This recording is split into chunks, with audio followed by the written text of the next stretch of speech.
him in the usual way. The Honourable Member for Nunavut. Thank you, Mr. Speaker. I'd like to start by saying that I appreciate the opportunity to speak to this motion on behalf of myself, Nunavut Mute, and all survivors. I'd like to thank the member for Timmins James Bay for bringing this motion to the House. I'd also like to thank the New Democratic Party for sharing time with me and allowing me to talk, have an opportunity to speak. I can say without a single shred of doubt that a papal apology for the Church's role in the implementation and participation in the Canadian residential school system is completely justified. And frankly, an apology is the very least that the Pope could do for the Indigenous people of this country. Mr. Speaker, because of residential schools, we have a generation of Indigenous children that were robbed of their childhood, raised not by their parents in loving homes, but instead raised in a culture of violence, a culture of psychological and sexual abuse. It was this foreign and twisted culture that has since spawned a legacy of mental illness, drug addictions, and suicide in Indigenous people and communities all across Canada. I know this, Mr. Speaker, because I attended a residential school. I know this because I myself have been affected. And I personally know people that have been affected, family and friends who I've watched struggle with this past. Mr. Speaker, in my riding, there isn't one family that probably hasn't been affected in one way or another by this awful legacy. And sadly, the devastating effect of residential schools has reached beyond the generation who experienced these horrors and has impacted today's generation of young people. Mr. Speaker, the Canadian Conference of Catholic Bishops is attempting to explain their responsibility away with weak technical arguments. For example, it was suggested that many different dioceses of the Church were responsible for the residential schools.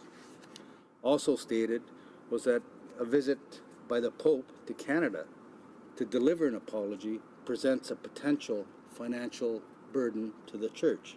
Really, these arguments are appalling to me. And what's worse, Mr. Speaker, is that I read this morning that there's a hesitation to apologize because there are political factors at play that could affect the relationship between the government and the Church. Factors like new federal summer jobs funding requirements and the Church's reluctance to respond to a direct request from a government. An archbishop was quoted saying this, and I quote, "puts the Church in a challenging place." Well, I'm sorry, Mr. Speaker. In response to this quote, I'd like to ask the Church to consider the challenging place that Indigenous people have been put in as a direct result of residential schools. And I can assure this Archbishop that whatever challenging place that they may be put in, Indigenous people have lived and experienced much worse as a result of residential schools. To close, the Pope, as the head of the Catholic Church, must take responsibility for its actions and the profound effect those actions have had on generations of Indigenous people. He must apologize on behalf of his Church and join in the spirit of reconciliation as has been recommended by the Truth and Reconciliation Commission. An apology, Mr. Speaker, it's not only the right thing to do, but I believe it's the Christian thing to do. And although this apology won't undo the horrors of the past, it will go a long way in helping survivors heal. Thank you, Mr. Speaker. Questions and comments. The Honourable Member for Timmins James Bay. Thank you, Mr. Speaker. I would like to thank my honourable colleague for sharing those profound words in the House today. And I want to speak to him from his deep experience and having lived this. But when we look in my region in Northern Ontario, where the highest suicide rates among children today are, they are the places where the abusers went.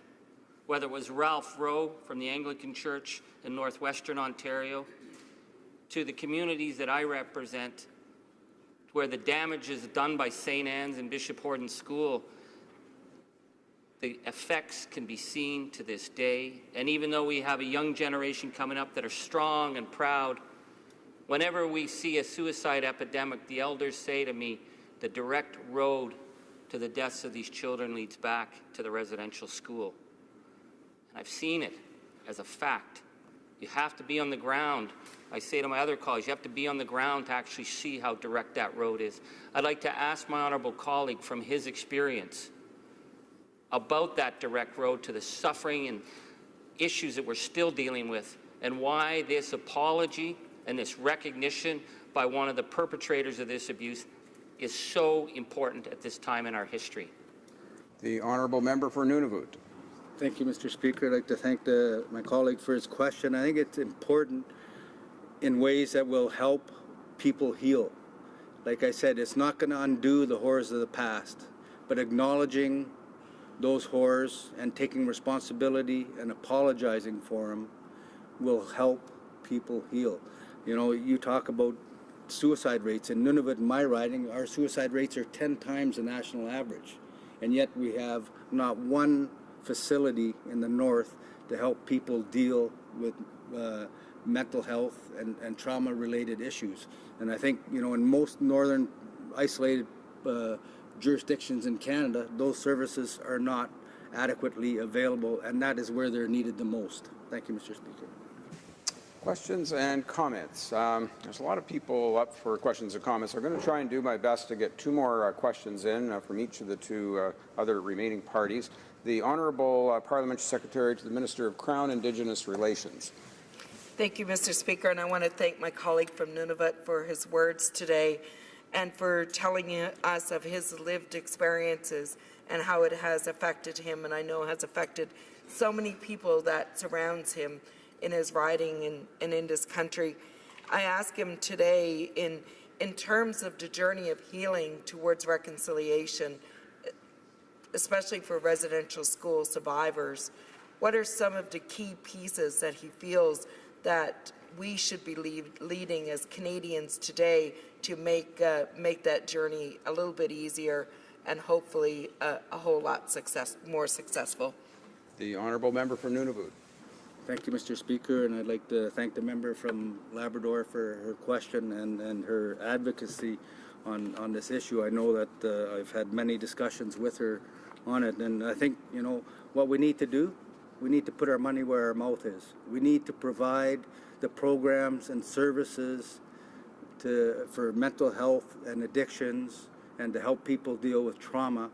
And if we can't provide those services in the north and in the isolated jurisdictions of this country that are available in the south, we will never be able to move forward and end the cycle. So, you know, efforts need to be made to ensure that we are putting our money where our mouth is and investing in those programs and services to be able to help people heal. Thank you, Mr. Speaker. Questions and comments. The Honourable Member for Caribou Prince George. Thank you, Mr. Speaker. I want to start off by saying I tried to speak at this important motion as we've gone forward with it. I think we've heard some incredible testimony and speeches today. I want to thank our honourable colleague from Northwest Territory. I want to thank our honourable colleague from Nunavut. I want to thank all the colleagues that have spoken on this topic. It brings me back to a topic, a speech that or an emergency debate that we had probably 2 years ago, and that was the emergency debate on the Attawapiskat suicides that was taking place. And Mr. Speaker, I know my time is very short. You're probably going to cut me off, but reconciliation means, it almost seems like it's a buzzword today, and I think there's so much that we can be doing. I think action speaks louder than words. And in preparing for this, I actually spoke to a number of my friends that are residential school survivors. I actually spoke to a chief of mine in my riding just prior to this. And her comments to me were this, Mr. Speaker, and I'll be very brief, were that it is just words, empty words. There is so much more that we can be doing, and I know my honourable colleague has feelings about this. we grieve and we heal in so many different ways. And your comments to our chief that said it's just empty words, we need to get on with healing and moving forward. What are your thoughts to that? Honourable member for Nunavut.